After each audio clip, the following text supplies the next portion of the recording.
उत्तर प्रदेश राजस्व संहिता 2006 की धारा हम 24 के बारे में पढ़ेंगे, सीमा संबंधित विवाद।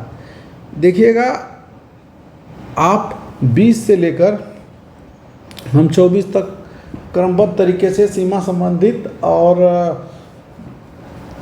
उससे संबंधित जो है व्यवस्थित रूप से पढ़े हैं। आज हम पढ़ेंगे सीमा संबंधी विवाद। देखिए, सीमा संबंधी विवाद का तात्पर्य ये समझिएगा, पहले मूल कॉन्सेप्ट को समझिएगा।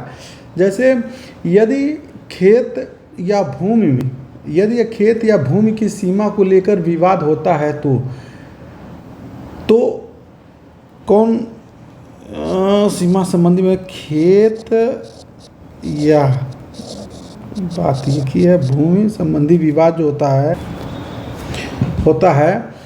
विवाद होता है क्या होता है, खेत या भूमि सीमा।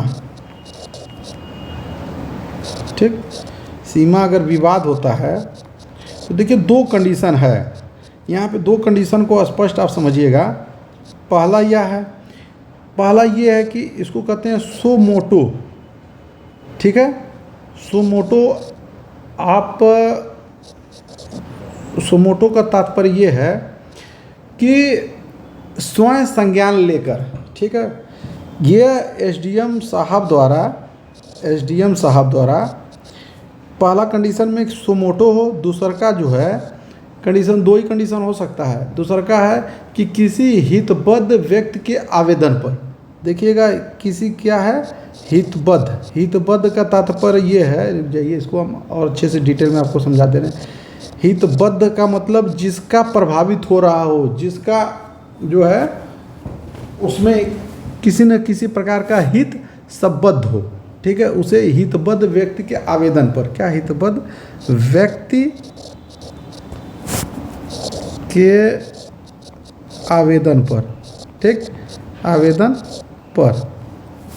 ठीक है, तो दो कारण हुआ है कि एसडीएम महोदय द्वारा, या तो सोमोटो का देखिए तात्पर्य यही है, फिर से बता दे रहे हैं आपको कि स्वयं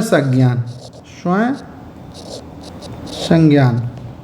ठीक, मार्कर अगर कहीं नहीं चल रहा है लेकिन आप सुन रहे हैं तो उसको क्लियर नोट कर लें। स्वयं संज्ञान, सोमोटो, या किसी हितपर व्यक्ति के आवेदन पर वह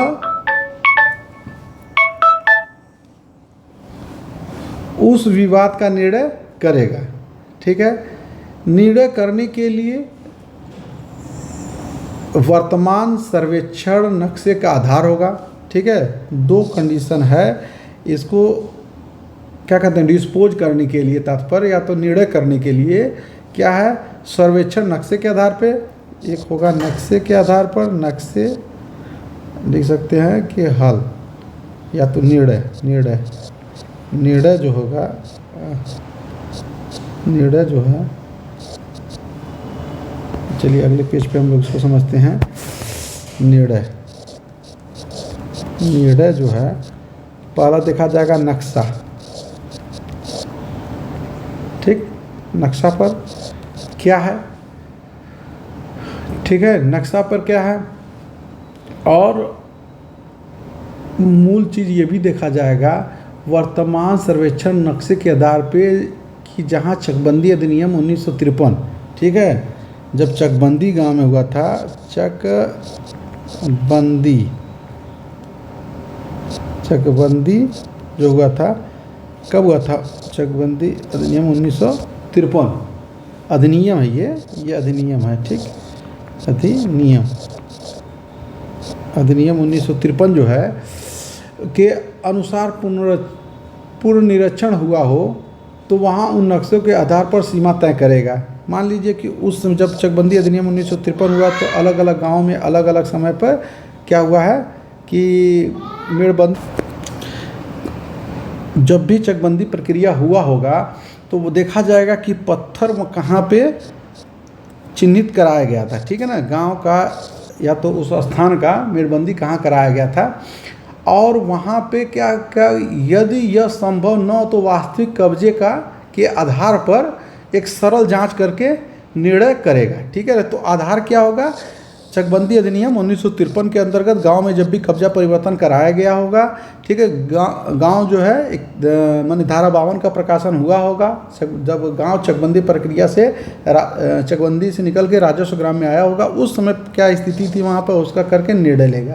ठीक है, कब्जे के बारे में संदेह होने पर यदि जांच के दौरान एसडीएम महोदय को यह तय नहीं हो सके कि किस पक्ष का कब्जा है, तो यह पता चले कि किस व्यक्ति ने किसी वैध काश्तकार को हटाकर कब्जा किया है, तो वो पुराना नंबर से भी वो चीज़ जांच किया जा सकता है, उसका प्रक्रिया अलग है। यहाँ पे बस इतना ये बताया जा रहा है कि सीमा संबंधी जो विवाद रहेगा वो चकबंदी अधिनियम 1953 के आधार पे जो है उसका निर्णय किया जाएगा। ठीक है, और फिर से अगर कोई मेलबंदी टूटा वटा है तो पुराने में जाके उसका चकबंदी और राजस्व टीम मिलकर उसको कराया जा सकता है, या तो क्लियर होगा तो राजस्व विभाग ही कर देगा, राजस्व लेखपाल और अन्य संबंधित टीम द्वारा जो भी एसडीएम महोदय द्वारा गठित की गई हो। तो धन्यवाद। आज हमने जाना सीमा चिन्ह के बारे में। धन्यवाद, नमस्कार।